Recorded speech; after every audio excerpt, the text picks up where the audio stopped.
Olá, amigos membros e visitantes do canal Redemptoris Mater. É com muita alegria que os recebemos aqui. Sejam muito bem-vindos. Temos procurado, nesta série, que se chama A Aventura do Antigo Testamento, entender, através da Sagrada Escritura, da história e das reflexões do povo bíblico que ela revela, o plano de salvação de Deus para a humanidade. Estivemos examinando o livro do profeta Daniel, suas visões, suas reflexões. Hoje, vamos olhar para algumas questões teológicas que estão presentes no livro. O centro de toda a profecia de Daniel é o restabelecimento da verdadeira adoração a Deus. Retrata rupturas que houve naquele tempo e outras futuras que iriam ocorrer na liturgia autêntica, associada com Jerusalém e o templo. Uma liturgia que ao final viria a ser restaurada.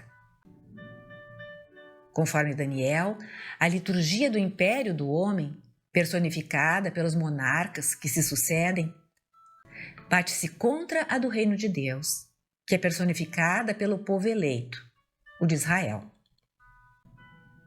Outro aspecto tratado no livro diz respeito aos conflitos daquele que está no mundo, como cidadão deste, mas que quer manter a sua cidadania, a sua pertença ao reino de Deus.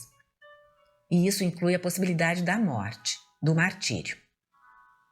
Que respostas o livro apresenta para esse conflito? Vemos que Daniel e os seus companheiros servem o rei da Babilônia com fidelidade, um serviço valioso. O livro não sugere que esse serviço civil esteja em conflito com o compromisso com Deus. Daniel e seus amigos só se recusam a participar do culto estatal. Por outro lado, quando se submetem às torturas da fornalha ardente e da cova dos leões, os jovens israelitas deixam entrever a sua experiência espiritual, de que a adoração a Deus envolve uma entrega total do adorador. E esta seria a verdadeira liturgia, o verdadeiro sacrifício.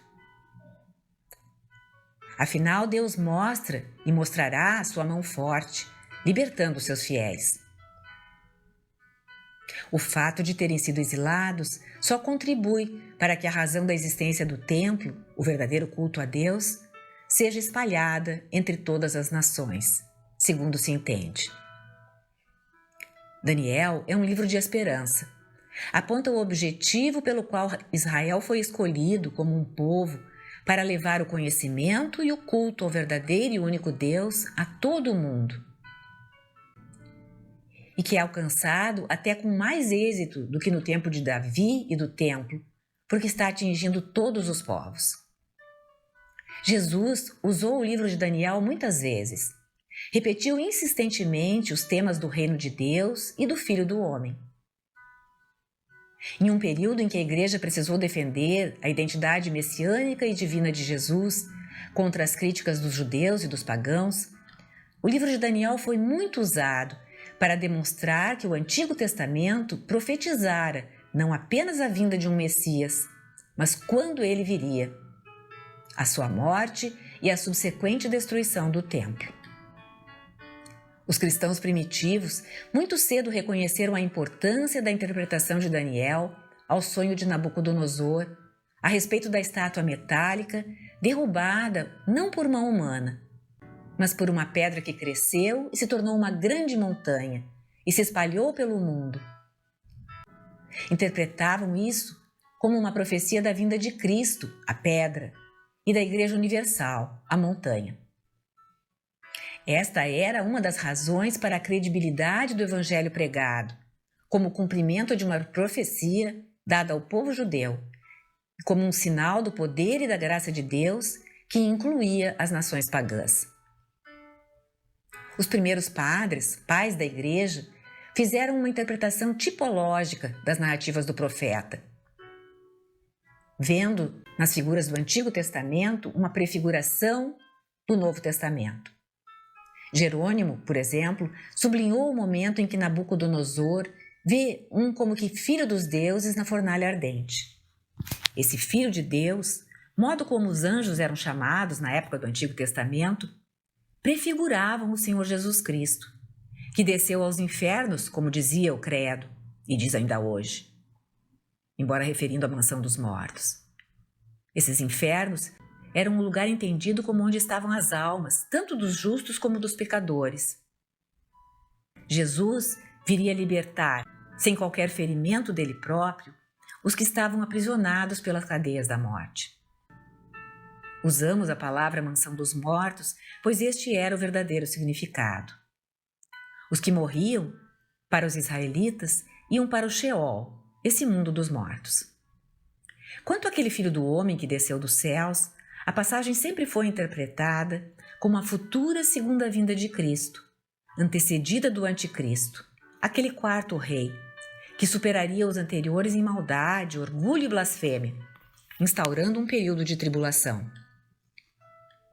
Em relação aos 490 anos e à primeira vinda de Cristo, a tradição viva sublinhou a profecia de Daniel, que não só previu a vinda e a morte do Messias, uma predição comum a outros profetas, como quando isso aconteceria. Tanto Jerônimo como o historiador Eusébio afirmavam que as 70 semanas de anos transcorreram entre a reconstrução de Jerusalém e do templo por Neemias e Esdras, quando isto foi autorizado pelo rei da Pérsia no ano 457 a.C., e a vinda de Jesus, e depois sua morte em 33 d.C., seguida da destruição definitiva de Jerusalém no ano 70 d.C. Um outro ponto teológico é a utilização do livro de Daniel na liturgia da Igreja. As orações ou cânticos dos jovens e de Daniel são expressões admiráveis de arrependimento, súplica e exaltação de Deus.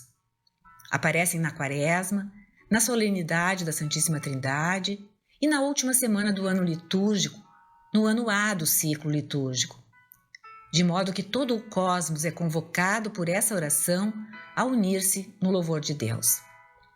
Outras passagens, como as do Filho do Homem, apresentado ao Ancião dos Dias, são utilizadas nas solenidades da Transfiguração e de Cristo Rei, vistas como uma profecia da soberania de Cristo sobre toda a criação. E o texto sobre a ressurreição geral dos mortos é proclamado no 33º domingo do tempo comum do ano litúrgico, quando está por acabar. Daniel também é tido pela Igreja como o livro escatológico do Antigo Testamento por excelência, porque profetiza o final da história e prefigura a perseverança dos santos de Deus, mesmo na tribulação dos últimos dias. Em suma, Daniel aponta para o clímax da história da salvação, no qual a autoridade de todos os reinos humanos passará às mãos de Jesus de Nazaré, o Filho do Homem. Com isso, acabamos o estudo do livro de Daniel. E na próxima postagem entraremos nos chamados profetas menores. O Senhor esteja convosco, Ele está no meio de nós.